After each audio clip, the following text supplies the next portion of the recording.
So let's see if you talk to a Canadian who are 25 years old, they probably will see something like, my life is bad enough. Communists can't be better than this. Dictatorship can't be worse than this. When you have that kind of mentality, communism will kick in, dictatorship will kick in, because they were like, my life is so bad. I don't care. Communism is bad. But can it be worse than this? Yes, it can be worse than this. But you can't persuade those people because their life is so bad. So that's why I'm saying that China can't take Canada directly because it's lack of money and resources. But if it successfully make Canada so weak, and now is the time for communism to take over.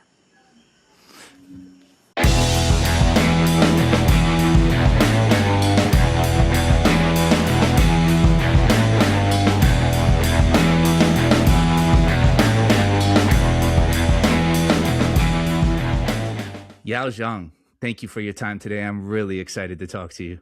Thank you for inviting me. Well, we were talking a little bit before we started recording. I have a history with all this. I grew up in Richmond, British Columbia. I was there on the ground when all of the CCP money started showing up, when our neighborhoods were torn down and mansions were built over where our homes once stood. And I found you a long time ago because it is very, very hard to find genuine China-born dissenters on YouTube, right? For a lot of reasons, there are a lot of people who are very afraid to speak out. Well, afraid to speak out is one thing. There's another, because China is rich. Right? Do you know the first sentence they said to my aunt when they knock her door to threaten them? But the first sentence they said was, how much she want? Right. And they truly believe I will be bought, right? And a lot of them do, right? Yeah. So, but I didn't. That's why I'm here. That's why you're here. So, yeah, I want to start with your story. You were born and raised in mainland China, is that correct? Mm-hmm. Yeah. Can you talk about your experience growing up in mainland China? What period was that during? Was that under Deng Xiaoping or was that later? Yeah, I was born 1986, so like 3 years before the Tiananmen massacre. So it's just so your audience understand a bit. So at that time, it was the most promising time of the whole communist rule. So basically what happened was, before that was a cultural revolution destroyed everything. And after the cultural revolution, and people start to think, okay, oh my God, what did I do? Why I violently treated my sisters, brothers, fathers, mothers. At that time, that's chaos. And that's the relationship between families got completely destroyed. So people start to realize, okay, something went wrong. So there was this period of kind of finding what happened. So through that, some people eventually realize that, okay, something is wrong with the communism. And let's learn something from the West, from capitalism, from whatever it is. So, and that's a brief 10 years period. So I was born at that time. So I was really lucky in this way, because I was born in a most promising period of the communist rule. So that's how I got experience something like Western cartoons, right? Like the a cat and a mouse. What's the name for that? Tom and Jerry. Tom and Jerry. I saw that when I was a young kid, right? That brings something called Western civilization, is being Like it's in it. It's in the cartoons. It's in those kind of thing. So, and then I really like my everyday life is propaganda, right? So I went to school. They would take us to those movies showing that Japanese soldiers violently assaulted women and children, right? So that build hatred in you. But when I go back home, you see what? You see Tom and Jerry's, right? You see Mao, cat is like when I think about that, it's funny. Like, cause when I was in the movie theater, I saw a pure evil, like a Japanese, right? Pure evil. And then I go back home, I see Tommy, right? Like the cat's name. And it's not pure evil, right? Yeah. It's evil, but a bit cutie like things. So, and that gave me that perspective. And then, like, I had problems, right? Because I was caught in between. So, like in the, like I was troublemaker, junior school, high school, and I remember like one day I wrote IC for my Chinese language test, saying something like the whole world is just pure lie and pure hatred, and the parents tell young kids the story of like if you are working hard you will have good future, but that's pure lie. Like only people who has relationship are rich and whatever can reach it. And I summarize it in this like small village of cats and dogs and whatever. And then out of 60 marks I got 10, or like I usually get something like 50 because I'm kind of good on writing Chinese. And my teacher was like, why you write things like that? Like we are living under this beautiful, best communist country where everyone is supposed to be equal and word is promising and our leaders are good. Why you read something like this, like saying that the word is bad and the parents lie to you and people treat each other violently or whatever. But that's what I see. That's what I see on the ground. Like I see how much people earn, like those labor workers, how much they earn and how they were treated. Like there's no dignity, there's humiliation all the time, whatever. The women are treated badly, young kids are treated badly, whatever. That's what I saw. I wrote them and I got 10 marks. and I got even humiliated all across the, like all classes. My teacher took my essay, bring that to all the classes and write and read it to warn everyone, like don't like Yao, don't write something so depressed. Because we live in a society good. We are happy. Chinese people are happiest on the earth. Americans are doomed. Canadians are doomed. But Chinese, we are happy. How come you, Chinese, write something like this? Like everybody is depressed? No, this is not allowed. Like I got that treatment, So, and then I went to university. I still made troubles, like they want to collect money, because someone like in our university, like someone has to donate blood. You have to donate blood, but you can buy to not donate blood.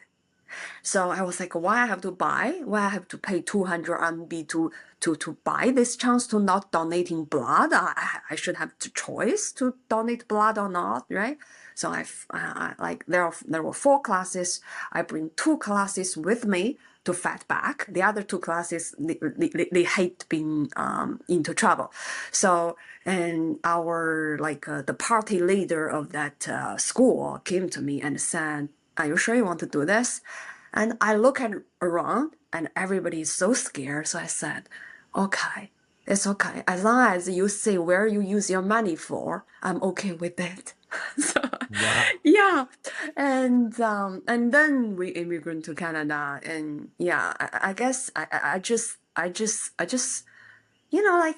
I just love being live in a free country where all my ideas of like all my troubles are not trouble anymore. But I guess now it start being trouble again. Well, Yeah. what's interesting about that story with the test is that what they did, their response was kind of like a mini struggle session, right? Like they took your essay around the school and read Right. it out They loud to, called me to the teacher's office, yeah, and my teacher is a young lady. She called me in, and she asked me to stand there, ask all the teachers, look at, and what did she was, look at her.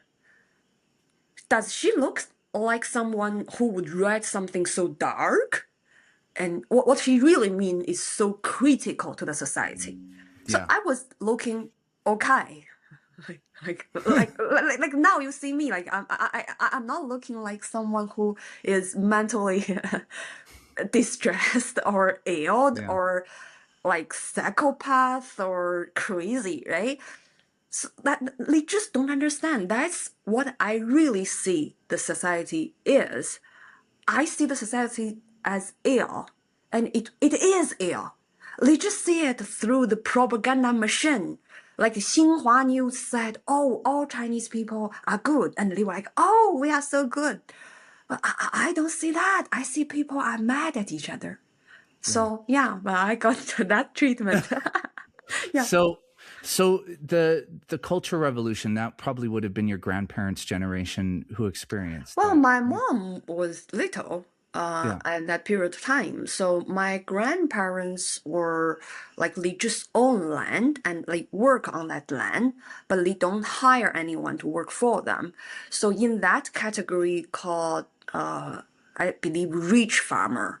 yeah, So like they were bad, but not as bad as the people who hired people, like people working for them. So, but still, like my grandma was like being dragged into those how do you call it, the pido, like at a certain time all the villagers getting together and the rich farmer or the landowner would be dragged onto the stage and being hated, being humiliated. yeah, And I remember a terrible story my mom told me was my grandma was in her period time and her the blood just go down and she yeah, has to do this, like she has to curve like this and for all those time. So it's probably 2 hours session. So she was shaking, but she can't get up because if you get up, like you have to bow down, right? Like actually you have to bow down to the audience to show that you are the sinner. You know what I mean? Like you have to bow yeah, down all the time, 2 hours. So yeah, I remember my mom told me that, and that was so like that was a very very terrible moment of my mom's life, and I think that's traumatizing her. That traumatized her for a long long time, and she couldn't believe anyone because you understand, like she's a young kid and she's watching her mom being treated like that in front of everyone, and nobody is going to show any pity yeah, on her. Everyone is there just for the purpose to humiliate my grandma. So I think that gives this traumatized, you know, experienced. So that's what Cultural Revolution is: public humiliation. But my family, my grandpa is a very good person.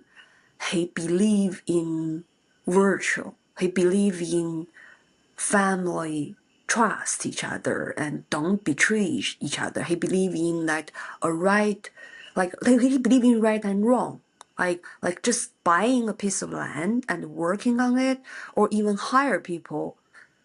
Like those people work for them voluntarily, right? Like get money for it. Like there's nothing sent from it. my grandpa really believed that. So he told my mom that we didn't do anything wrong. Like, like, like, there's nothing to be ashamed of. So, yeah, so my family member kind of, especially my mom, became a person who still believe in right and wrong. But a lot of families, like they were like, okay, just to save my life, to make my life easier, let's just, show we are loyal to the Communist Party, not our parents. My mom told me a story where when a young person, like young kids, going to the stage and slap his or her parents to show that they are loyal to the party, and by doing that, they will get treated slightly better. But still, like in the Chinese rank, like called five black list. Yeah. If you are the children of those five black lists, you are being treated like a second, third class.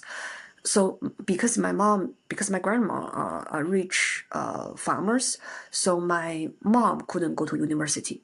But if like some families, let's say if she decide to slap my grandmother, she probably will get some better treatment in the everyday life. Let's say like when she go to work, she like people may talk to her.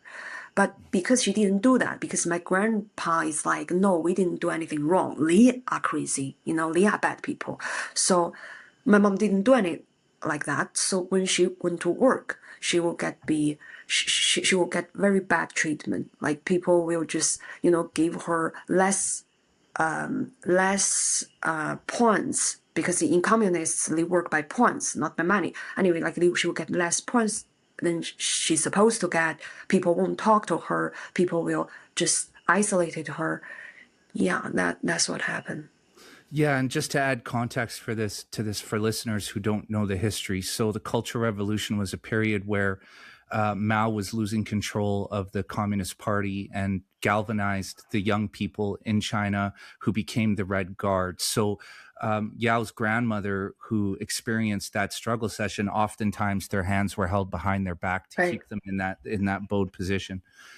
2 hours is not an exaggeration. That is how long she would have been held there. Right. And she would have been held there by college age kids. And just to kind of draw a parallel to the modern day, when Chinese communism arrived, when Maoism arrived in North America, I knew exactly what it was because it came in through academia first.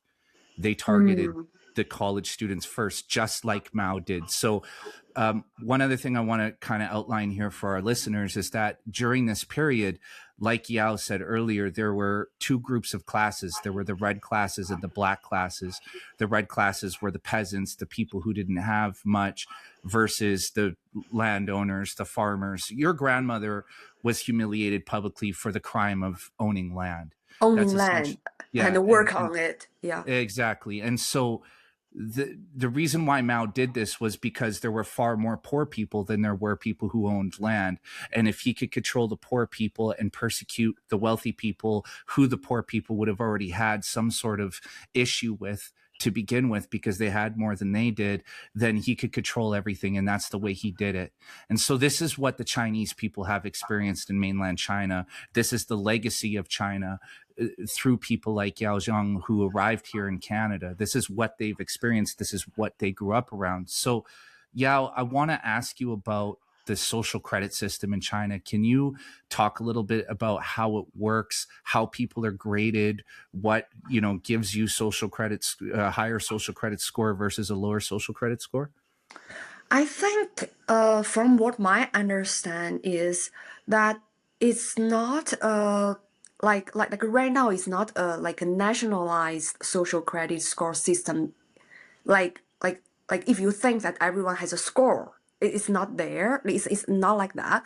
But it's more or less like there is a blacklist of people who have some sort of petty crime, or they owe people money or they said something wrong. Okay, so it's a little bit like the blacklist in Cultural Revolution, but that blacklist is it's like you are picking troubles, right? You are doing something like let's say in the COVID time, you are supposed to be locked in, right? But you go crazy. You just want to go out and you sneak out. Okay, now you are in the blacklist. So that blacklist is like that, and there's also a system where like people really have a score. And that score, like I think from what I understand, like it's more like localized. Let's say I saw a video in a village where people put scores outside their house, like not score, but like a thing that your phone can scan, and you scan the code and you get okay how much score this village has. So like that thing, it's what Chinese government said was it's supposed to use to encourage you to do good thing. But in the real life, it's more like it's punish you if you don't comply. So when you do something they don't like, or when you piss someone off, an official or someone's relative or whatever, you will go down to that rate. And the logic is when you go down, like let's say maybe you didn't pay your electricity bill, okay, 20 points, but maybe not in the list yet because it's just an electronic bill. Maybe you forgot. Okay, maybe in 1 month, 2 months you can make it up.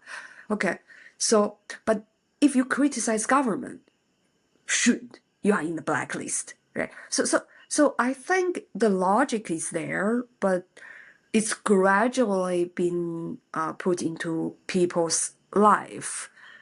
But right now, what I see is some people are so desperate in life that they just do not care. Because that social credit score, what they can punish you is your children can't go to good school. What if you don't have children? You just decide I won't have children, because in the COVID time, when one police knocked the door and said you are supposed to do this, and the young children said, young people said we don't want to, and then the police said, then your children can't go to good school. Your children can't become official, like can't find a job in the government. They said we won't have children. There won't be the next generation, and so let's say like you can't take the high-speed trail. You can't even take train. Okay, what if I don't take train? You can't use public transport. Okay, fine, I would do a bicycle. So this, but I think eventually that social credit score will punish you more and more to let Chinese people, like to force Chinese people to comply with it. It's like what happened in the Cultural Revolution. So like if my mom didn't comply, she will earn less money than other people. Like she can't even, like the family can't even make ends meet. So I think it's in that process, which is really, really scary.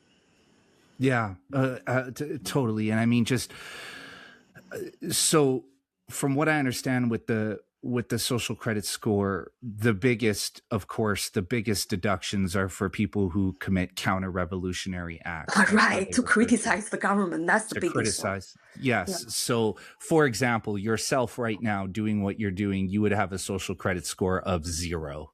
Well, no, you see, like the point is that's not even the scariest part, okay? Because the social credit score is a system, right? But in China, you don't even have to be punished in that system to get punished. Yeah. So let's see, one young woman just report to the government that a local official is having bribe or something. She got sent to the like those treatment facility for the illness, for those 精神病, how to call it, like like people to treat people who are crazy. She was sent to that kind of place and many years couldn't escape. So basically in China, like let's say if you have money and you can send whoever you want to those kind of facilities. And in there, like you will tell doctors, no, I don't have any illness.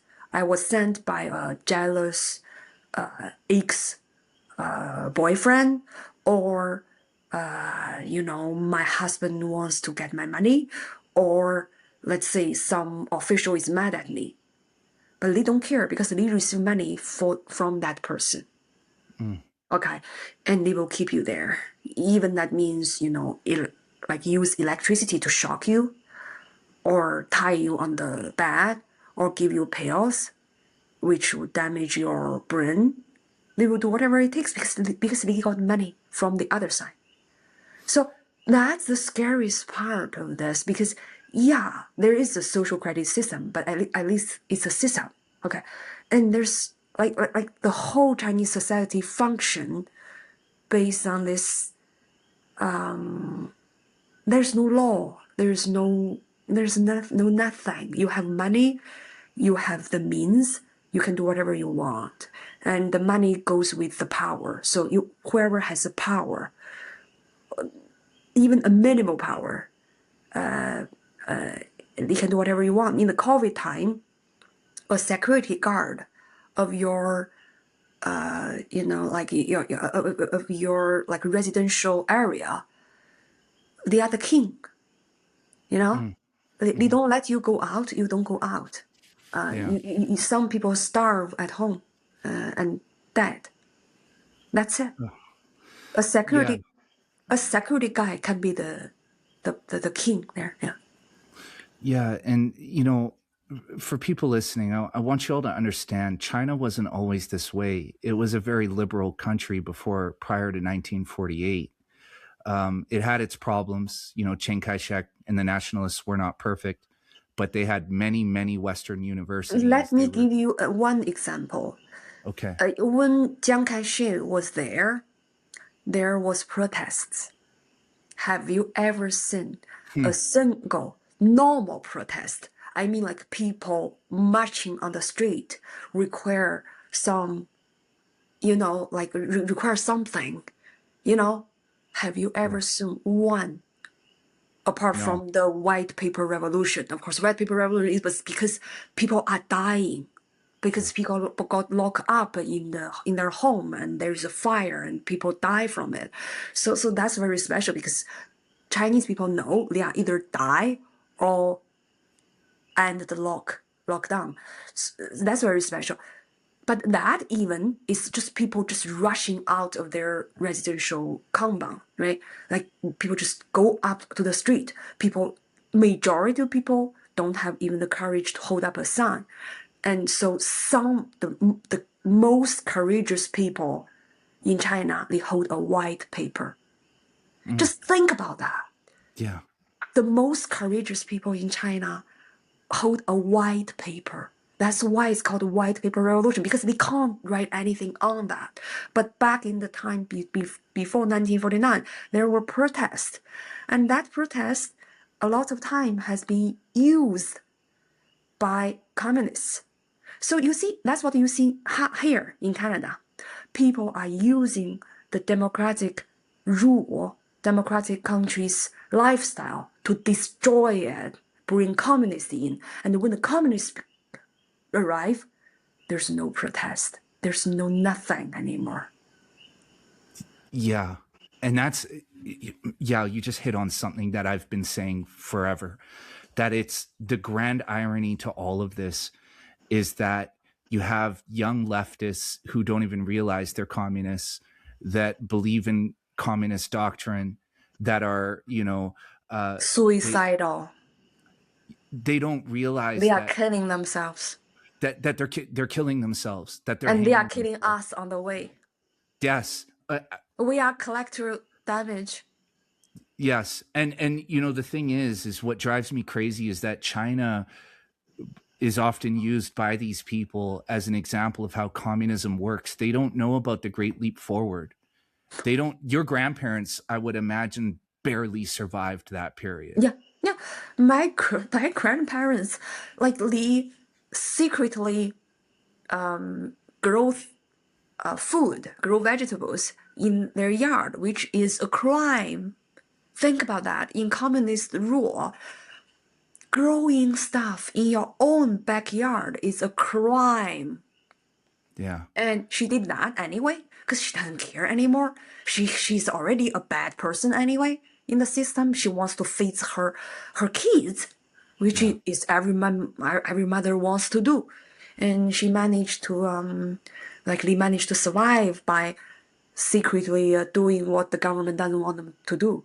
A lot of them die. Your grandmother was a badass lady, man, because that Oh, is absolutely.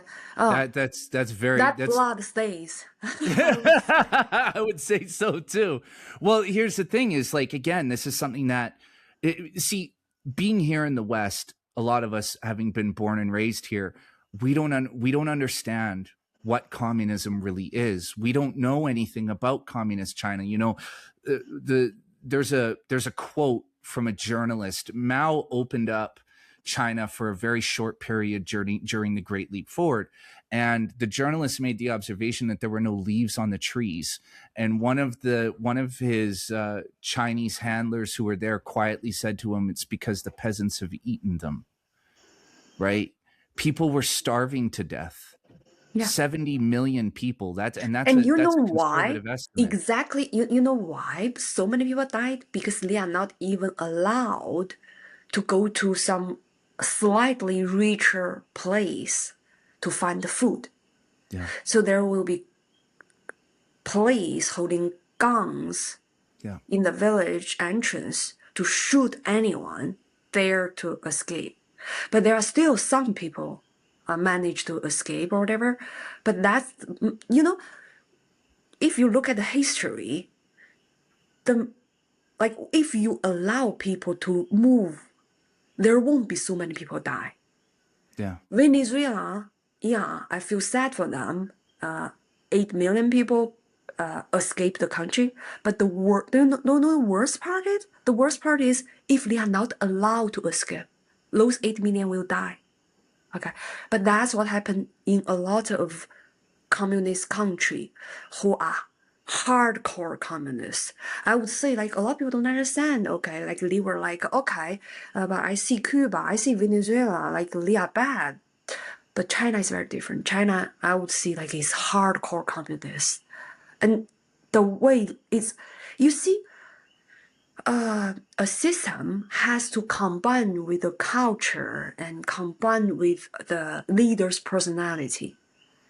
So, in what I find is in South America, people are kind of more difficult to adopt into this top-down, harsh mentality of sacrifice. And, you know, I would sacrifice my children, my family for the greater good. This thing, if you talk to Chinese, they will agree. Trust me, majority of Chinese would agree, you know? They think to do the good thing for the country, my children and my parents can be sacrificed. But if you talk that to people in America, I mean America continent, they will be like, "Are you crazy? You know, yeah, we are a communist country, but you are telling me I should slap my parents' face? You know, like no." You know, like we are family, you know. So you see, like people just you know, like what I feel is like just people don't understand there's a different level of communism. Like it's like there is different level of democracy. Yeah. I would argue that Canadians are turning our country into less democratic than before. Right? Because of all those things going on. But anyway, I won't go into detail. But democracy has different levels. You have 100-point democracy, 99, 98. Same thing for communism. Okay, so you can't see, okay, Cuba or Venezuela or whatever, and see that, okay, maybe China is not that bad. No, China is on the 100% maybe plus communism. That's different. Yeah. And it's almost 80 years of that, right? Like Right. this is, But the reason it can reach 80 years was because the Cultural Revolution was so bad. And remember, I tell you that 10 years of open, like open-minded period, like slightly open-minded period, and yeah, that ends up with Tiananmen massacre. But what Tiananmen massacre told Deng Xiaoping was they can't do this anymore. They can't stay as it is anymore. Like those sacrifices are not in vain. Like those sacrifices were exactly the reason communist like leadership, Deng Xiaoping decide that okay, let's open the economy and promise or secretly promise or hint that there will be a political reform after that. And Chinese think that they were on that path, I think, right until Xi Jinping arrived. And even in the beginning of years of Xi Jinping, a lot of Chinese think, okay, there's still a possibility of reform. But right now, I think people realize that there's no reform whatsoever. There's either a revolution or China is going on to the path of North Korea. That's why I truly feel so tired of seeing Canada getting closer to China because China is becoming very poor. China is becoming poor. Like there's nothing to gain from this partnership. There's no money to gain. There's nothing to gain from this, apart from Carney maybe personally, whatever. But Canada has nothing to gain from this because China is closing down. Its economy is dying. well, so I have this theory, and you could tell me what you think of it. What I think is happening is I think China is attempting to replace the United States as the global hegemon, Yeah, but I think they don't have the money to do it. So what they're no. doing is they're pulling together all of the middle powers and using the middle powers as a bank. And this is the problem.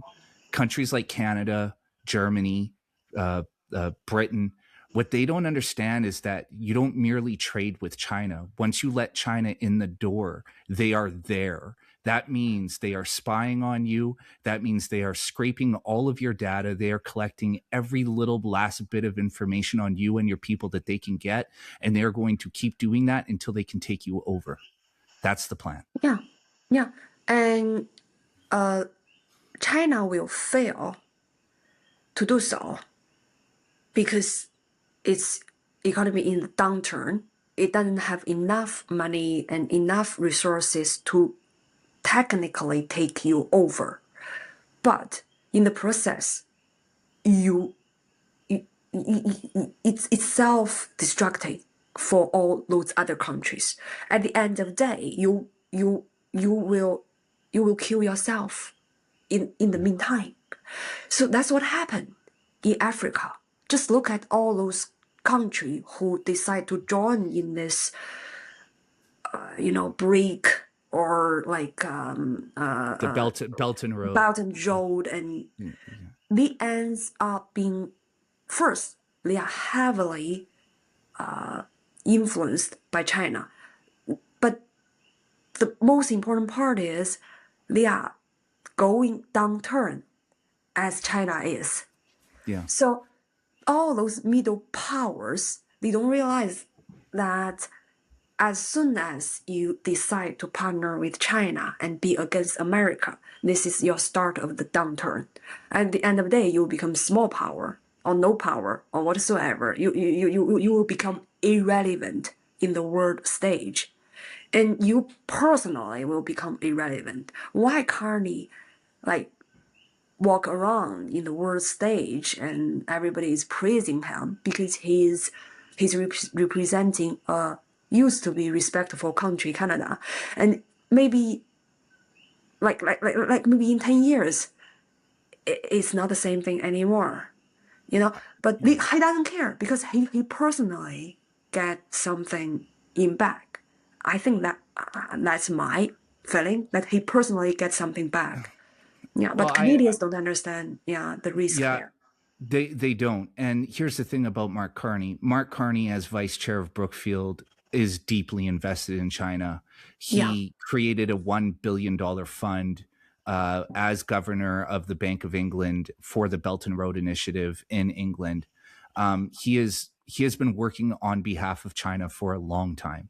So this is not surprising to me in the least. Not only that, but the Liberal Party of Canada are very deeply connected to China, Chinese organized crime, the United Front Work Department. I mean, Mark Carney launched his campaign, his election campaign in Richmond, British Columbia, of all places, right? So that should kind of tell you who he's working for. Now, yeah, I want to ask you really quickly, what year did you arrive in Canada? 2009, I Okay. think. Yeah. Okay, so Sometimes I forgot. So I want to preface my next question for you with a little story, because I think this is one you'll identify with.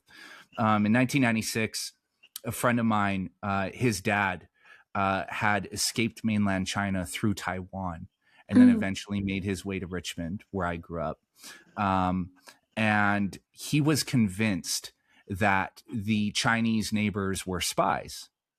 And of course, as a kid, I thought that was crazy. But now, knowing what I know about the CCP and the United Front Work Department and the way that they operate in Canada, I'm pretty sure they actually were spies, because he had defected from China through Taiwan. And see, here's the thing about the CCP, and Yao, you can comment on this if you like. The way Mao viewed the Chinese people and the way the CCP view the Chinese people is one of ownership. They view the Chinese people as something that they own and thus should be able to control. And if they can't control them, they will intimidate you, even kill you, but more than likely intimidate you into being controlled. They don't view the Chinese people as individuals with their own thoughts and feelings and emotions. They view the Chinese people as being weapons for China and for the CCP. I think you have to understand that nobody in China has been treated as an individual in the Western value, not even Xi Jinping himself. Everybody was treated in the society as an asset, as a weapon. Okay, so let's say the guy, Zhang Youxia, right? He grew up with Xi Jinping together. They were friends. And when Xi Jinping felt that, he doesn't like this guy, he just get rid of him. There's no mercy. There's no emotion there, because that's how things work. Okay. So don't ask from people, don't ask someone they don't have, right? So the Chinese were never treated as individual. So they will never treat others as individual, right? So that's the problem. So, but I would say the society function that way. But a lot of Chinese people, they somehow manage to keep their human part, like my family do. But generally speaking, the society constantly attack that your personal castle, I would say. Yeah. You are constantly under attack, and majority of time, something sneak through. So I think it takes me probably at least 5 to 10 years to rebuild my humanity. Wow. If you know what I mean. Let's say when I was in China, when I was a young girl, every time I see a beggar, I would ask my mom to give money. And if my mom doesn't give money, I cry. I cry. You have to give money. So, and I think when I was in the high school, one day my mom asked me a question. And I said, like, why you lost your emotion to those beggars? Like, why right now you saw them, you have no emotion anymore? And why there are so much hatred or like those anger in you. My mom couldn't understand it because she know me. She saw me growing up that way. And then I thought about that. I don't have an answer. And now after I arrived Canada, and that thing gradually came back into me. It's almost like your heart was frozen and under constant attack, and you just keep your emotion away. And but how you function, like a human being, right? If you don't function based on emotion, what do you function? You function on communist rule. You function on what the propaganda told you. You know why Chinese can betray their family members to serve the party? Why Xi Jinping would get rid of his friends since a young case? Why people can do such inhuman things? Because they have already frozen their heart a long time ago. They just don't feel it. They can betray their friends just instantly, just by giving them money. The guys who show up in my aunt's place said how much money she want. Because they believe that I can betray my audience just like that. For money. I don't care because I don't have feeling. Like a lot of people say, like, why Chinese people don't care about, those kind of things? Because they don't have feelings.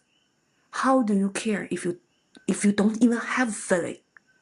You don't know. You don't know that feeling.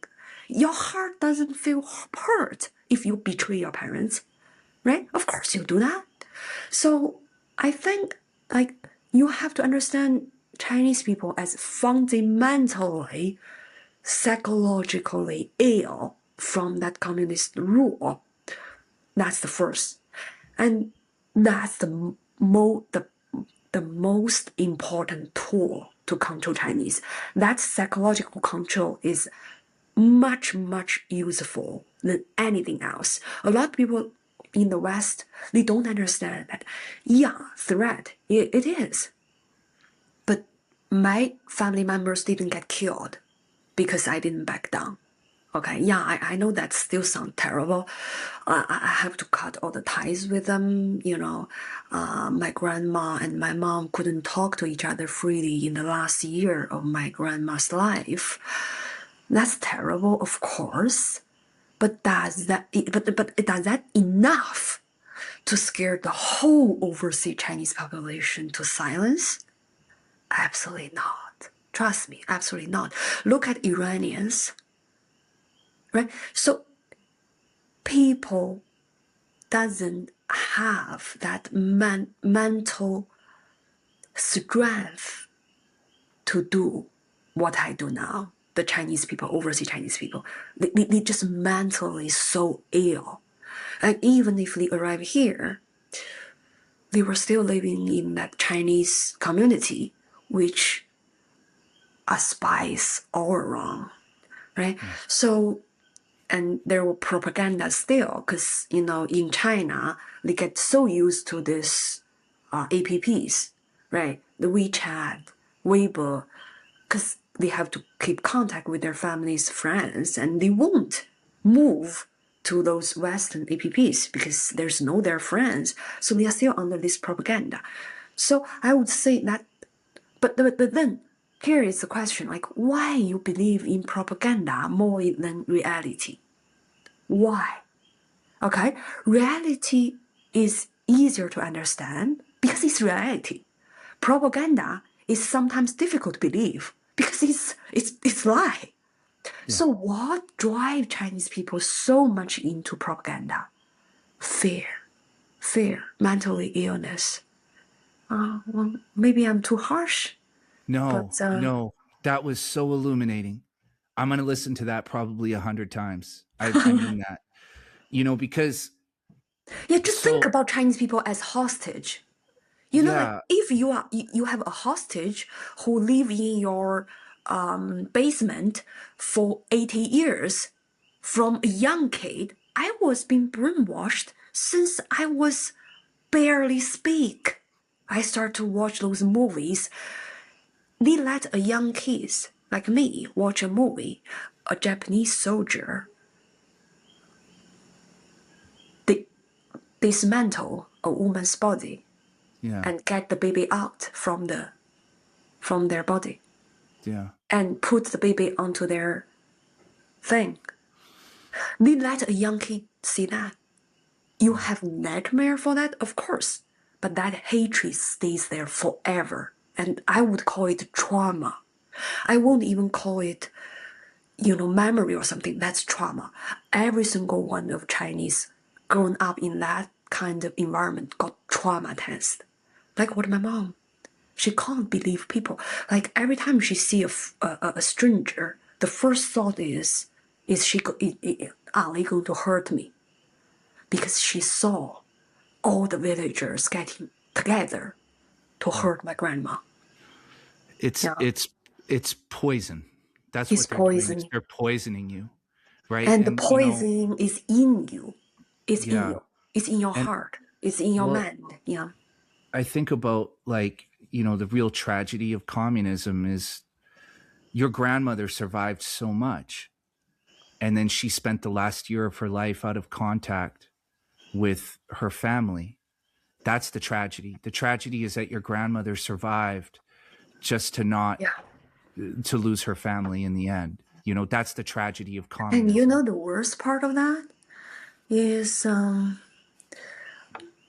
we thought that my aunt would allow the contact because my aunt was the person who would take one of our family members from those sins. Like one of our family members are landowners who hired other people. So what happened in Cultural Revolution is each village has to have one person who are in this highest degree, has to. That's not what Western people generally don't understand. Like in communist rule, like the leader said, okay, 1% of the population are bad people. So what if there's only 0.6% people are bad? Yeah. You catch good people of 0.4% and put them into the 1%. So that village has to have one who show up on the stage and get beaten. They got beaten because he hired people. My grandma didn't get beaten directly because she's a farmer, rich farmer. So he got beaten. And my aunt is the person who would take him home, right? To make sure he survived that, know. And just really quick, I just want to add in here, because I know what you're saying. When you're saying rich farmer, I know in people's minds, they think that your grandmother was driving around in a Mercedes Benz and had all this luxury item. No, what you're saying is like she had a little more to eat than everybody else, right? She has her own land. She doesn't work for others. That's all. Right. She works in her own land, grow her own food, and maybe sell it out when there's something else. That's all. She doesn't hire people. That's all. She grow her own food and eat. Yeah. And so my aunt do that because of my grandpa. Because my grandpa believed in the family values, right? That like our relative didn't do something so wrong that he deserved to be beaten. So even if we would be criticized in the village, we will still take him home, make sure he is alive. Okay. So my mom originally thought my aunt still has that in her heart, right? So the police reached, of course, took my aunt's children away, and they absolutely know nothing about this, so they let go. But my aunt was so scared, and she was a bit mad at my mom. So my grandma can't talk to my mom because my aunt is so scared. Okay, so that's what really teased off the whole family. because my mom was so disappointed when my aunt said, your daughter did whatever she wanted, but she put my children in danger. So the family fight with each other for this, and my grandma can't talk to my mom. Yes, there is a pressure from the national police, but my aunt is a person who decide to not to talk. So, but I think my grandma, she knows that her life comes to an end, so eventually she persuade my aunt or something. They make the last phone call, and 1 month later my grandma died. So I think that I made her, at the end, my grandma managed that this family didn't really completely fall out, because she imagined what my mom would think if there's not even the last call. Well, and that's a key communist strategy, right? To break up the Exactly. family. To make the family fight each other. Yes. So when you put so much pressure on it, on the family, and the family fight each other, and now the communists got irrelevant. They are not the bad person here anymore. Yeah. Right? All they did is knock at your door, take someone away, and they even been sent home, and the whole family fall apart. Yeah. Yeah. So, okay. So Yao, you come to Canada in 2009, and what's the first signs that you can see that China has a disproportionate amount of influence in this country? Like, what was there anything that you noticed after you got here? Maybe we're here for a while, that China was gaining an influence in Canada.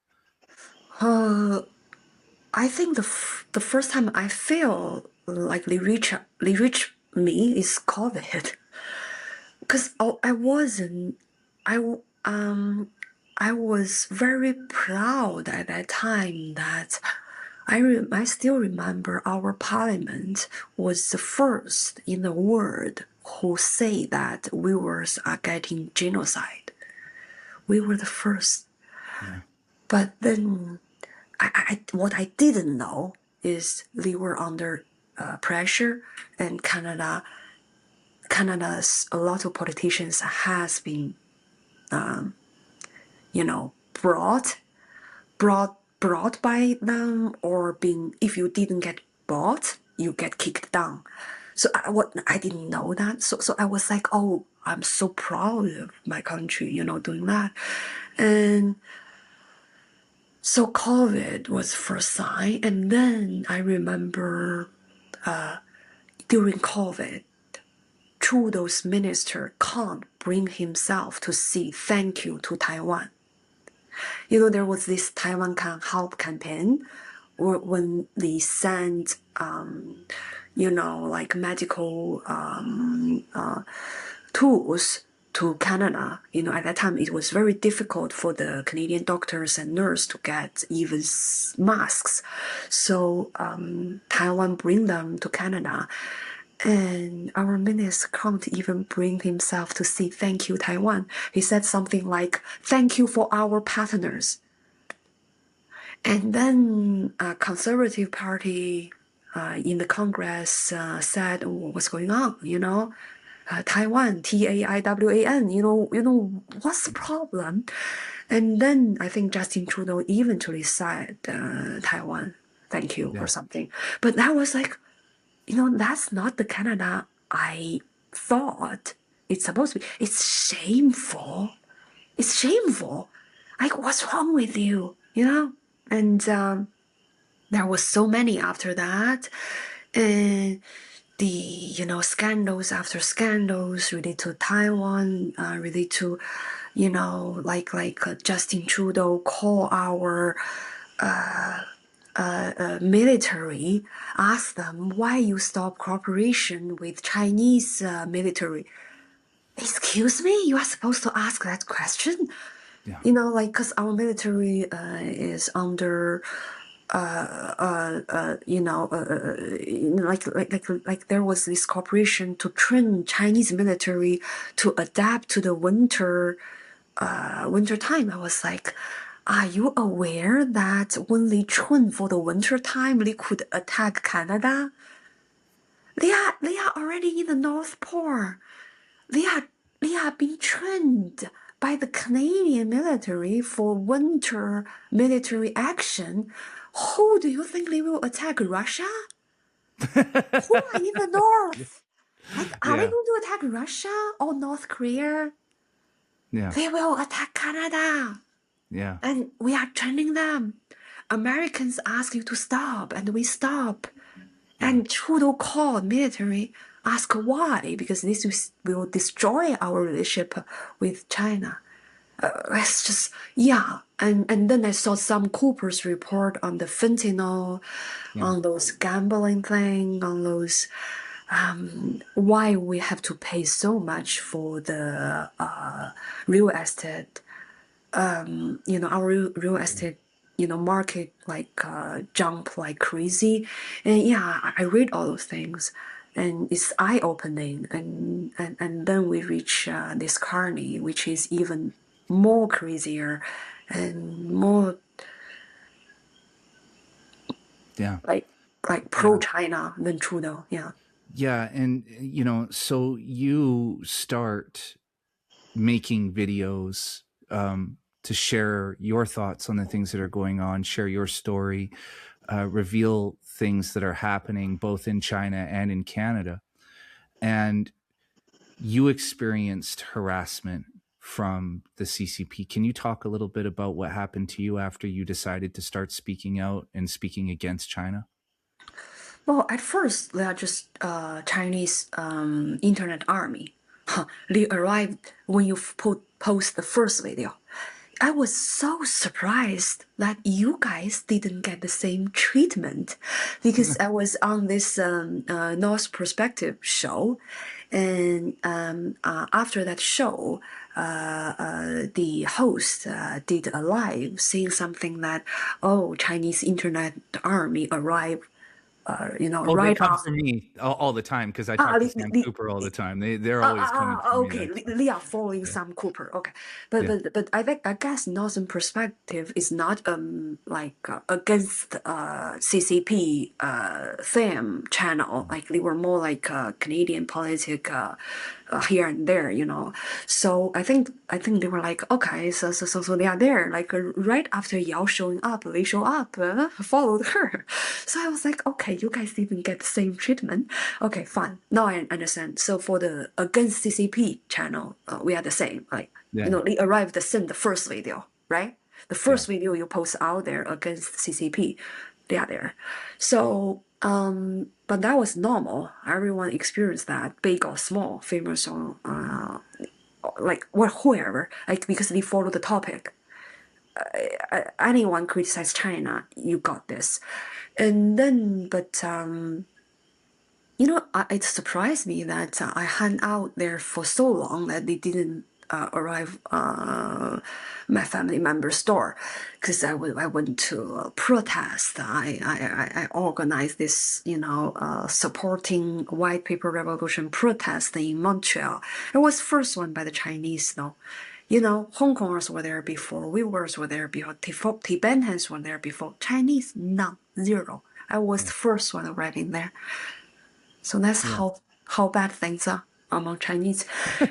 So I thought that would trigger something, but no. I guess it's hard for them to track me because my mom is with me. Normally, your parents is the first easiest target, right?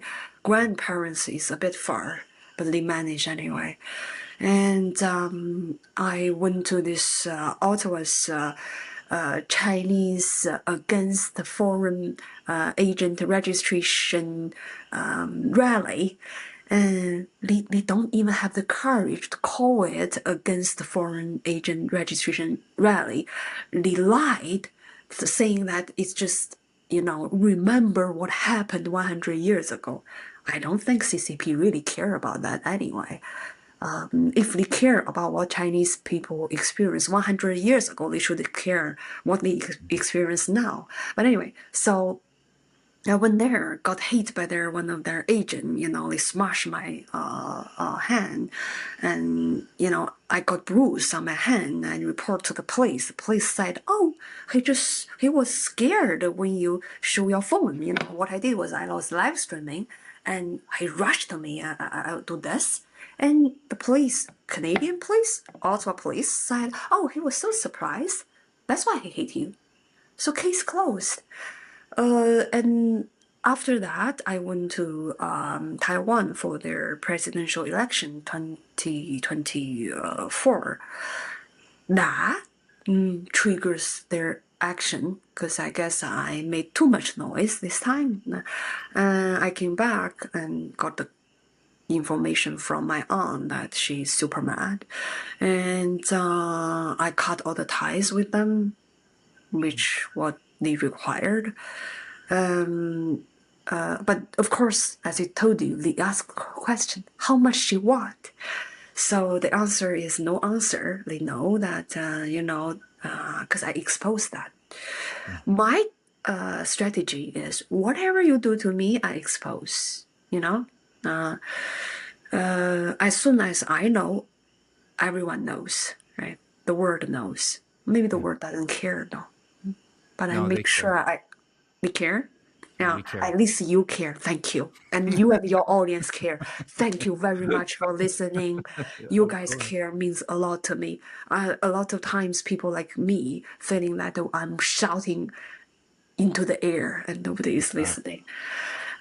So I made sure they know that there's no amount of money in this world can buy me. So they put up this smear campaign saying that I received money from CIA, FBI, you name it, Taiwanese government, whatever. I'm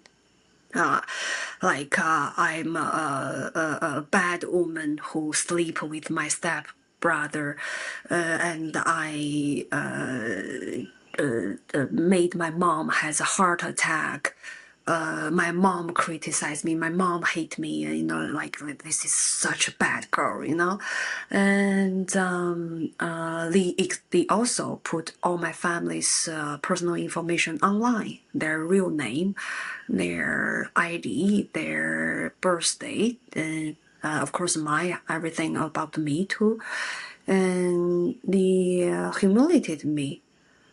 Using AI-generated nude photos, not only putting on my comment section, but also on the Canadian Prime Minister Trudeau's comment section. And that's how Canadian government realized something is going on. I guess they are disgusted by it too. And I think it's embarrassing for the Canadian government.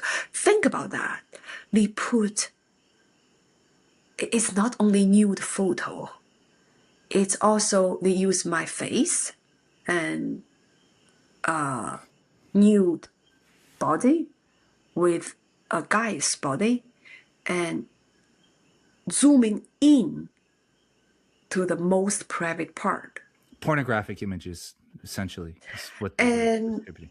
Imagining Canadian government's Prime Minister of Canada's account post a video about, oh, we are having this cross-country relationship, strengthening partnership with China, wala, wala, wala, such beautiful words, and you screening down, you see that. Yeah. Even if that's a woman you don't know, majority of people who reach there had no idea what that face is, right? But imagine that psychological feeling, right? So I guess it's such an embarrassing thing for the Canadian government, and that's really key.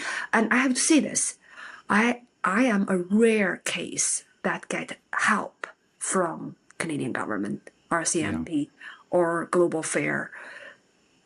I'm a very rare case. The only reason I get help is because that disgusting photo show up in Trudeau's comment section. Yeah. Okay. It's not Trudeau's comment section. It's is Canadian government section, foreign affairs, global affairs. They post it everywhere. Yeah. So they reach me and they put up this statement saying that this is wrong, not acceptable. The G7 has, when they have a meeting, they put up a statement. I actually am the first person they are aware of under this kind of attack. But based on my personal knowledge, some people got attacked this way too, but not in this degree and not being posted under Justin Trudeau's account. That's a different level, because the reason they put there is to get publicity. Like, imagine how many people look at my ex. My ex got maximum, several 10,000 of views, and Justin Trudeau's account is different, right? That's why they put my photo there, my fake photo there, right? It's just to I think in this degree it's me, but I'm not the only woman. I want to make it clear. Okay, this technique of targeting women who criticize China using this kind of like most humiliating way you can think of about a woman is their Euro tactic. They target Australian journalist Vicky Xu. They target Hong Konger Zhong Ting.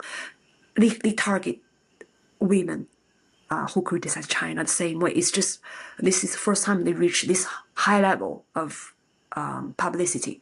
So I think they talked to the the China embassy in Canada. Somehow they stop this. I think they realize this is a bad idea, because this case, like this behavior, this single behavior, bring my voice to CBC. Like I was being filmed into a investigation film called Enquête. Just because of this, I got interviews, reports, and being in those films, and got this kind of attention. I think they think this is a bad idea. Yeah. Well, the thing that I've noticed about Chinese propaganda is the funny thing about it is usually the people who are creating the propaganda had also been propagandized. So yes. they don't understand that for somebody like me, say in the West, right? Like every time I host conversations with Sam Cooper every few weeks, and every time he and I host a conversation, the Chinese bots show up. The emails. It's mostly emails, actually, like threatening emails, or I can always tell. Did you get live threats? Oh yeah. Yeah, that's threats. Sorry. Oh, yeah. Like my brace. That's threats. Yeah, no, I get those quite a bit. But the funny thing is they use words like dishonorable, disgraced, right? Like their propaganda tactics aren't very good with Westerners because they're not creative. And it's because they themselves were propagandized in the same way, right? So you have to already be brainwashed in order for that propaganda to work, right? And so I know what you mean, but they have different strategy. Like, as far as let's say, like, for the anti-America man side, they are quite successful, but they have difficulty persuade China is good because their record are so bad. Yeah.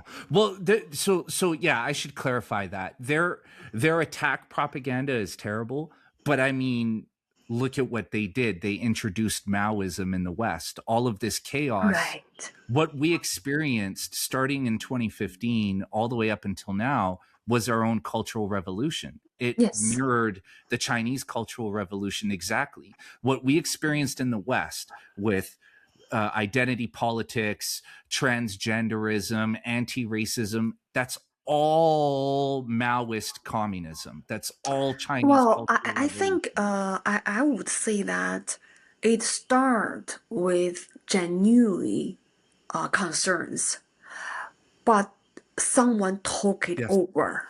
Yeah. But who took it over?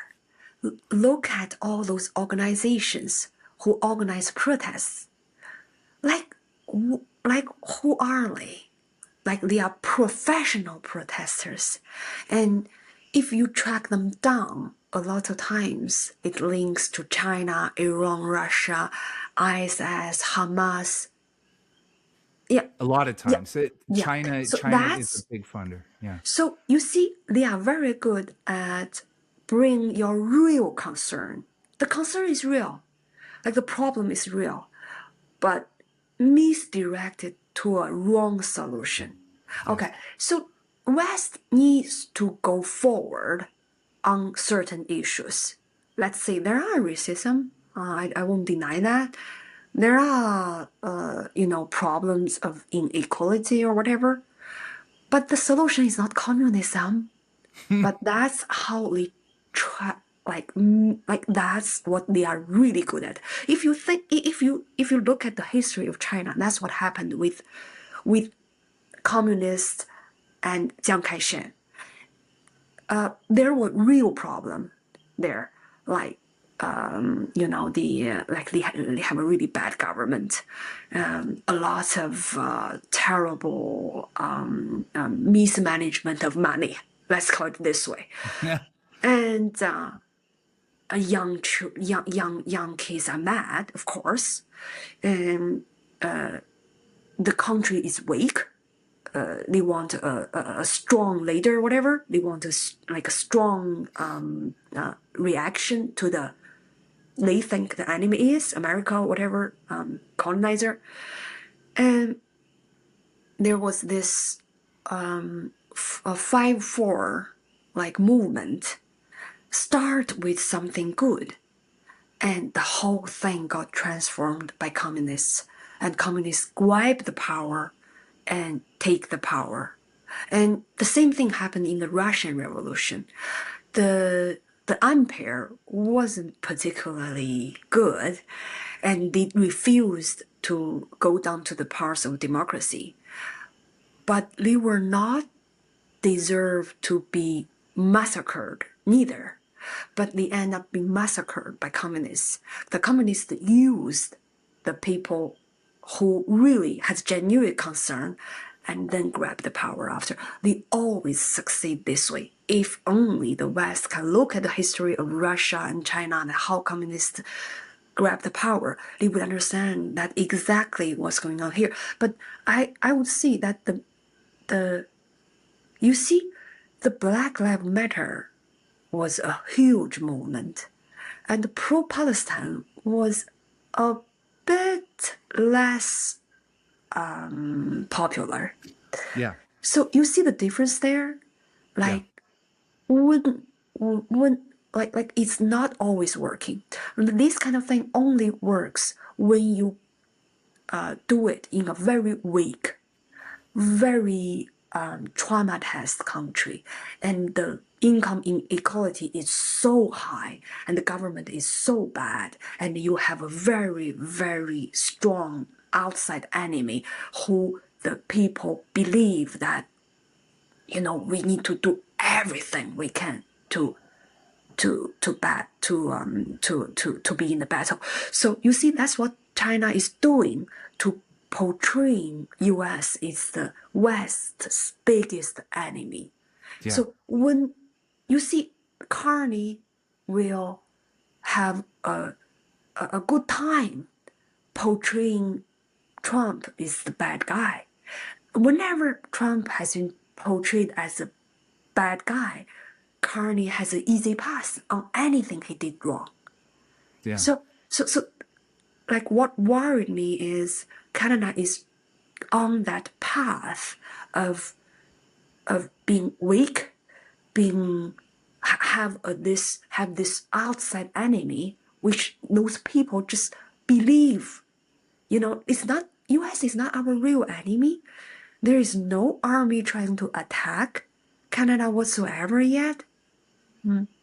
I can't believe I have to see this. It's like U.S. doesn't have an intention to destroy Canada whatsoever. No, whatever Trump said, his country doesn't have intention, his people, Americans doesn't have intention to kill us, okay, to kill our country. No, they are not our biggest enemy. But if you believe so, and if you believe that you have to give all the power to someone inside our country to combat that outside monster Trump, and that build a dictatorship, that build a communism. And that's what Kanye wants to do. Yeah, in order for communism to work, you need to have an enemy. You need to have an outside enemy. You need to have a weak society, which people genuinely have troubles and feel angry and want to search for an extreme answer. So let's see, if you talk to a Canadian who are 25 years old, they probably will see something like, my life is bad enough. Communists can't be better than this. You know, dictatorship can't be worse than this. You know, when you have that kind of mentality, communism will kick in, dictatorship will kick in, because they were like, my life is so bad. I don't care. Communism is bad. But can it be worse than this? Yes, it can be worse than this. But you can't persuade those people because their life is so bad. So that's why I'm saying that China can't take Canada directly because it's lack of money and resources. But if it successfully make Canada so weak, and now is the time for communism to take over. Oh my, yeah. Sorry that. Yeah, you're just saying things that I've written about quite extensively. Like, so I knew what this was when it first arrived, and at the time my voice wasn't big enough to really reach a ton of people. But thankfully, there were people like James Lindsay who saw this, understood what it is.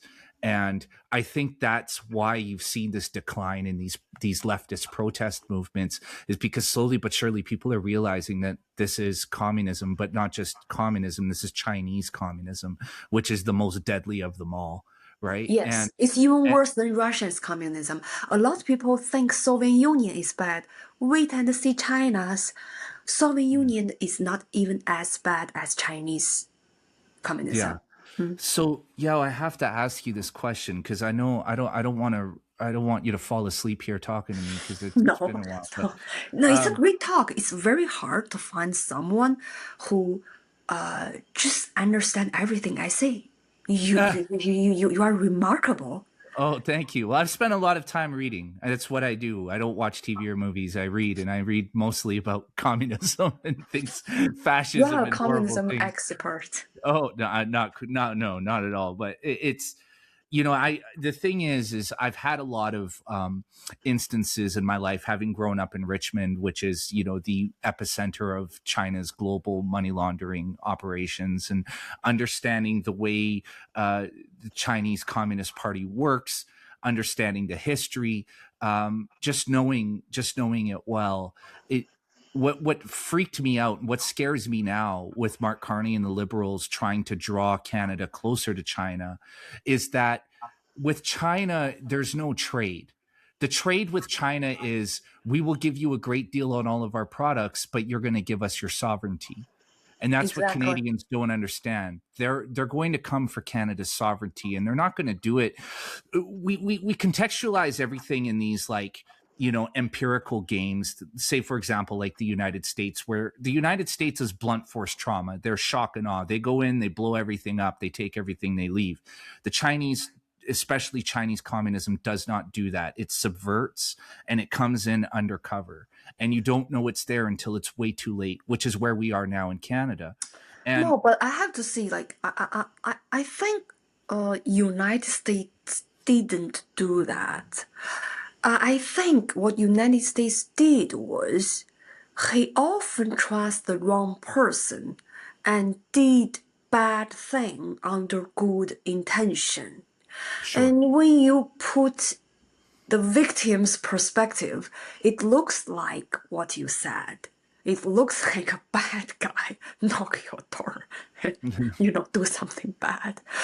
But let's be honest, a lot of times the real problem is the inside.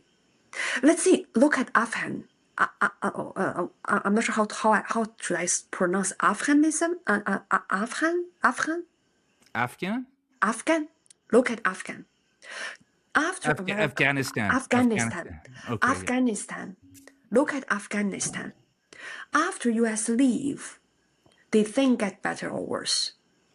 Worse. Right? Yeah. But when U.S. arrived, the scene, all the thing is U.S. fault. Yeah. Okay. So, and even after U.S. leave the scene, I'm 100% sure there will be people putting a comment out there in our conversation saying that the reason Afghan is so bad is because U.S. were there for a period of time. But trust me, even if U.S. never go in, Afghanistan will be something like that because it's just the way it is.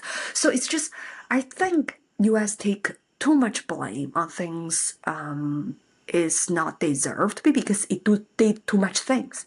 It's like, in Chinese we see if you do nothing, there's nothing wrong. Yeah. If you do nothing, there's nothing wrong. If you do too much things, there's always a perspective people can blame you. But what China did is very, very different. China has every bad intention in the universe you can think of. Just look at just imagine they kill people to get their organ to be sold or be transferred to people. Yeah. They killed weavers, they killed Falun Gong practitioners, and they killed random Chinese, including Chinese teenagers, because their organs are fresh and good, because they are young. Okay? So they have every bad intention in the universe to destroy you. Americans try to do good and do some bad thing. I agree. But that's very different from China. China wants to destroy you. And not only because they are a bad person. It's because that's the only way for communism to survive. The communism survive by destroying internally and externally. That's why you see that those photos people post with Zhang Youxia get out of the scene. I think among 7 of them, 6 of them are gone. Yeah. Because that's how you survive. That's how people survive. Like imagine you are a killing machine with no heart. You just kill, and kill because you don't feel anything. Killing is the only way for you to survive. If you don't kill others, others will kill you because nobody has feeling in this sense. Okay? That's how China is. Like, you just don't think China is anything normal. Is everything not normal. So sometimes I feel so weird when people say that China is evil. Because evil is a human thing. Yeah, we are human. We have evil part and we have good part, right? But evil is part of human nature, right? Yeah. But China and Chinese people sometimes function like machines. Imagine that China is a machine controlled by AI, and in this code saying that destroy everyone. That's what China is. Yeah. Yao, I'm gonna have 2 or 3 conversations with you because there's so much here. It's unbelievable. Yao, I gotta ask you this question: as somebody who is a vocal dissenter, and as Canada appears to be pulling away from its relationship with the United States and getting closer to China, do you have any fear for yourself with this? Because I have, after I got this attack, from China for this AI generated fake photos, I got contacted by RCMP. So I have an officer who will, like help me whenever I need. So, but then RCMP is going to have a cooperation with their Chinese counterpart on targeting transnational crime. And so I'm like, okay, but China is the country who commit transnational crime, which we call transnational repression. So yeah, of course, there is genuine concern. That's why I still keep speaking out. Whenever I have the chance, I will ask Canadian government where is the guardrail? What if China see that I commit some sort of crime and they ask my file to be transferred, or even me personal being transferred or something? What will you do? That's for sure what China will ask for. And what if, imagine how many Canadians who already leave a comment here saying that, oh, communists are bad, China is bad, or click a like on your episode and click a, share. That would cost Chinese jail time. Just that. Press a like on social media on some content criticizing China. That will land a jail time for Chinese. Okay. So that's considered a crime in Chinese government's mind. Okay. Imagine how many Canadians have already done so. Yeah. Are we all safe? Of course, I'm among the persons who are most vocal, like you. But I think all Canadians deserve an answer on this, because in Chinese government's eye, I guess majority of Canadians are criminals. Yeah, this is true. If you click like on a Winnie the Pooh and laughing at Xi Jinping, you probably commit some sort of crime in Chinese law. Well, see, there's two parts to this that scare me. Number one is this partnership between China and Canada involving law enforcement. We know that the Ministry of State Security, which is China's intelligence agency, already operates in Canada. We know that they have police stations in Canada where they track and harass and intimidate members of the Chinese community here in Canada. We know that they have agents who target people like you at protests. I've watched it live in person. I have watched the agents show up and attack Falun Gong protesters. We know that Chinese people in Canada are targeted by the consulate itself under direct orders of the Chinese consulate and members of the United Front Work Department. We know that's happening here. We know that there is no recourse, that the Canadian government has done nothing to stop it, that in fact, in my opinion, they're harboring it. They are deliberately harboring that behavior. So that's the first part. But the second part is, in Canada, our Liberal government is moving to introduce censorship laws that are very similar to those that already exist in China. So once those laws are introduced, once Canada has an agreement with China that allows China's law enforcement to operate in Canada in some capacity, what does that mean for people like you? And what does that mean for people like me? Can you be extradited back to China? Can I be extradited to China to face criminal charges there? Those are big open questions, and those are things that we need to start asking, because it's very, very real, right? Yeah, it's not only us. Like I said, it's every Canadian needs to ask that question, because first will be us, and then you will be next. That's what happened in the communist rule. In every single communist country, every single one of them, they will create enemies inside to secure their power. So if they got rid of us, they will get rid of you too. You know, like there are second batch and third batch, and always. Yeah. So it's time for Canadians to ask questions. And I would say that Canadians are waking up to this. Not a lot, unfortunately, but some of them. Because at the end of the day, we are a mature democratic country with hundreds of years of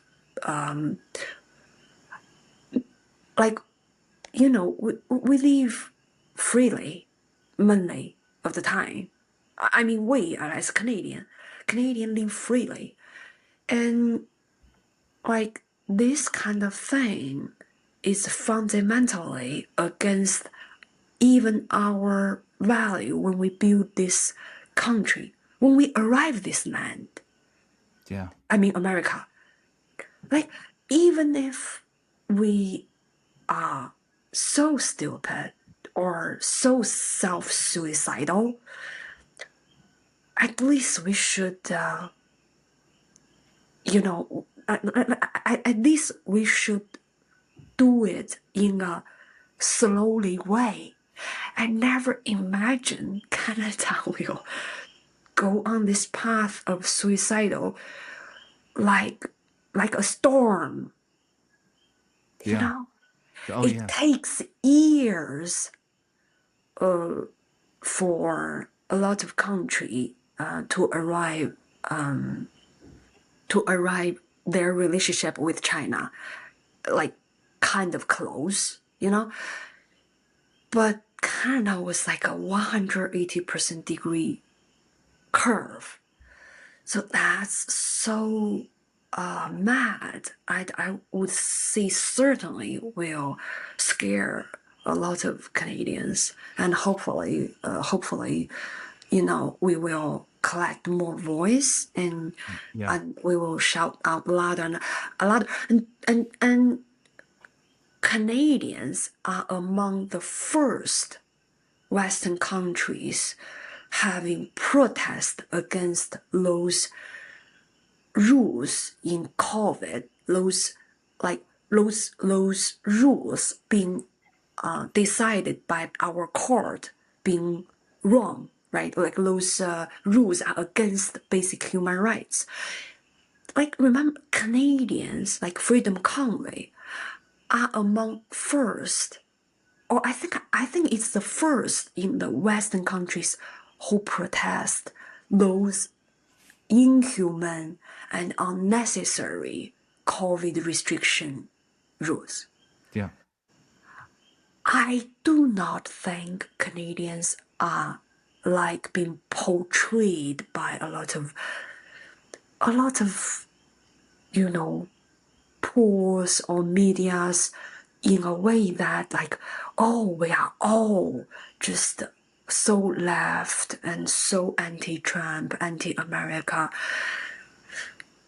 I think as a democratic country, we have two sides of people and we have two sides of opinions. Maybe one side are more vocal and one side are feeling so desperate and so unhopeful that they just stop talking.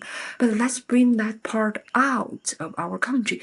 Like, I'm so proud of Canada. Like, from the beginning, when I arrived this country, right until COVID, when I see Freedom Convoy, like, what's going on? Like, people, like we have that people there, we have that strength there. We just have to find out, like how to organize this together, and let's fight back. Yeah. I was going to ask you in closing if you had a message for the Canadian people, but I think that's the message. That's the message. Wake up, do something. Wake up, do something. This is worse than COVID. And COVID, we have a Freedom Convoy. We have to have something bigger than that. Come on. Let's do it. Of course, it's winter time. Maybe not the right time for it, but we will. Doesn't matter what the time is. Yeah, our country is falling, and it's in in a quick suicide. I would say this is like no, it's not like in 20 years we are doomed. In 2 years we are doomed. Like the time is ticking. People are talking about like 20 like 27 China attack Taiwan. I think Canada may fall into China's hand maybe before that, like within Chinese speed. Yeah. Time is not time is not on Our like we side. don't we don't have time to waste. We don't have Yeah. time to waste because you see, like people just don't get it. Like US and China is in a Cold War mode, if not a hot war mode. Everybody is praying there won't be a hot war. There won't be a China attacking Taiwan. But in this Cold War mode, everything moves so fast.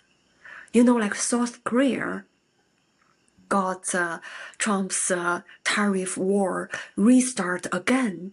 Like Trump used the excuse as the South Korea's parliament didn't approve their trade deal. But trust me, the real problem is South Korea cozying up with China.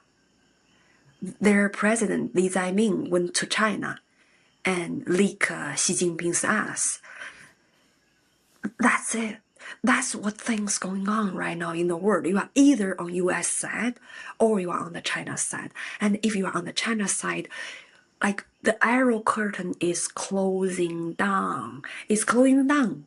It's not in 1 year, in 2 years. It may be in months that arrow curtain is closing down. Do you want to be on the curtains this side or that side? If you are on the curtains this side with China, Iran, and North Korea, we are doomed.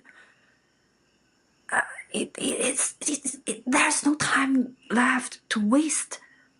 Yeah.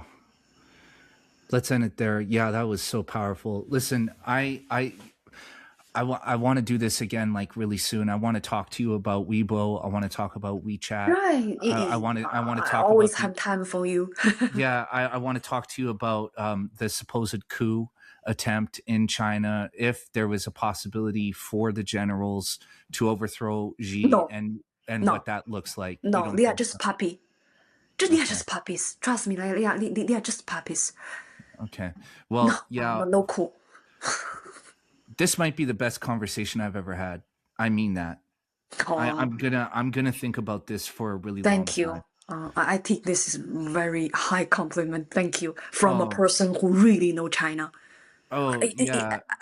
I seriously, I can only say this because you know China. Like Thank you. for a person who don't know China as much as you do, the conversation can't go this deep because the conversation will be too difficult. Yeah, because I can go this far, and I'm really happy that you give me the chance to share this this part of the mentality, this part of Chinese government, because I think majority of Western people just they catch the surface. They can't go deep because they are not there. Yeah. Yeah. Well, thank you. In a weird way, this is gonna sound crazy, but I feel like my entire life was building into this conversation. Everything I've read, everything I've studied. Honestly, this Well, thank you so much. I hope, whenever I talk to Sam Cooper, our conversations reach, millions of people. I hope the same thing happens with this conversation. I'm going to do everything in my power. I just, Oh, thank this is the you. most important conversation I've ever had. And I really think that Canadians and Americans and Europeans need to hear this, because this is the reality that we're looking at. The reality is this, exactly what you said. The world is engaged in a Cold War. You have two empires, China and America has to win. No matter how you feel Yes, about America, no matter how you feel about Trump, America has to win. If China wins, it's over. Americans are human beings. Chinese are mentally destroyed by China. I'm sorry, but they are destroyed. I regain my human part in Canada. in a free and democratic country. If Canada doesn't exist, if all those Western democratic countries doesn't exist, I'm not a human anymore. I wasn't a human anymore. I wasn't a human. I wasn't a full human when I lost that compassion, which I was born with and got taken. You see, like, Americans are humans, okay? Like, I know you have, like, people, Canadian people doesn't like Trump, but Trump is a human too, okay? Yeah. But Americans are humans, and our future has to be built by humans, not by Monsters. like they are not even monsters. Like, monster has emotions, has feelings. Do you think Xi Jinping shed any tear for his comrade Zhang Youxiang? Trust me, no. He was laughing. He was opening champagne and celebrating that one of his. It's not even his enemy. Zhang Youxiang is not even his enemy. He just think he could be his enemy in 5-10 years because he will grow bigger. Because right now he is the first in the military rank. He has a possibility of a coup, and he will celebrate his downfall. He will celebrate his death if that happened. So don't let our future be decided by machines. Will you let an AI drive your car? Will you let an AI control your house? Will you let your AI do your heart surgery? If you don't do that, don't let China. China is an AI machine. The only order there is to destroy everything. That's right. And to close this for people listening, what Yao said is so true, and it's a mentality that started with Mao, who was the most sadistic psychopath ruler, period, end of story. He murdered over 70 million of his own people to turn to what he thought intentionally to try to industrialize China and to turn it into a nuclear power, which he never accomplished. So take Yao's word for this, people. She is right on the nose. She lived it. She's been through it. Her family members survived the Great Leap Forward and the Cultural Revolution, which, believe me when I tell you, was the most bloodiest, most deadliest period of the 20th century. Yao, before we get out of here, can you tell everybody where they can find you? Oh, my YouTube channel, like X. So you just search my name, Yao Zhang, G like George, and you can find me.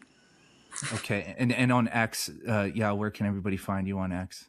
It's same, my name, my real name. I'm out there, loud and proud. and proud. Make sure everybody notice me. Well, listen, I really mean it. I want to do this again. I could talk to you for like 6 hours. There's so much I want to explore with you. So I want to have you back in like a month, if you don't mind. Sure, I want to do absolutely. this again. There's absolutely so much we didn't cover today that I want to cover in the future, but I really mean it when I say this. I think this is the most important conversation I ever had. And thank you. Sam Cooper is jealous. And let's end it there. We'll see him. You soon, Sam. Sorry for the okay. Sam will get it. All right. We love you, Sam. Peace, guys.